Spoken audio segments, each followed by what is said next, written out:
It's my dad. I think he had a heart attack. Please help. He's not breathing anymore. Please stay calm. What's your name? Joanna. Good, Joanna.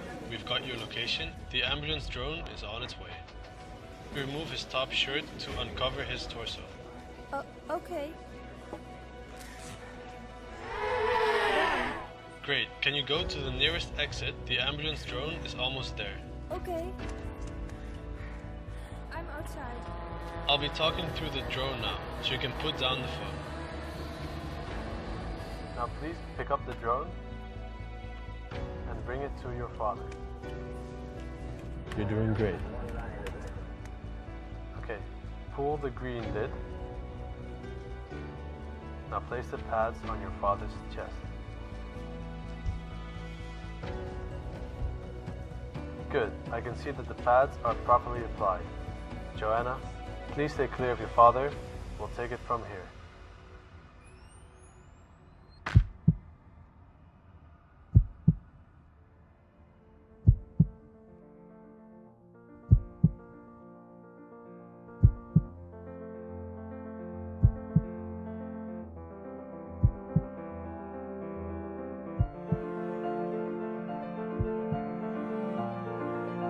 Hi, I'm Alec Momon. I'm a graduate student at the TU Delft working on a project for Living Tomorrow and UZ Gent. Our vision is to improve current emergency infrastructure with a network of drones capable of saving lives.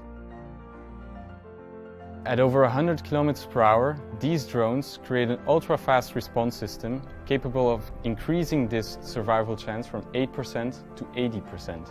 This is because the ambulance drone is not affected by current road infrastructure, but is capable of flying in a straight line, bringing down the average response time of an ambulance from 10 minutes to 1.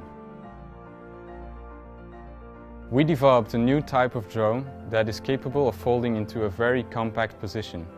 The drone essentially becomes a flying toolbox for your emergency supplies. Using advanced production techniques such as 3D printed microstructures and carbon fiber frame construction, we were able to achieve a very lightweight design. Our iterative process using design sketching, laser cutting and CNC milling allowed us to rapidly visualize our ideas. The result is an integrated solution that is clear in its orientation and friendly in appearance. Let's use drones for a good purpose. Let us use drones to save lives.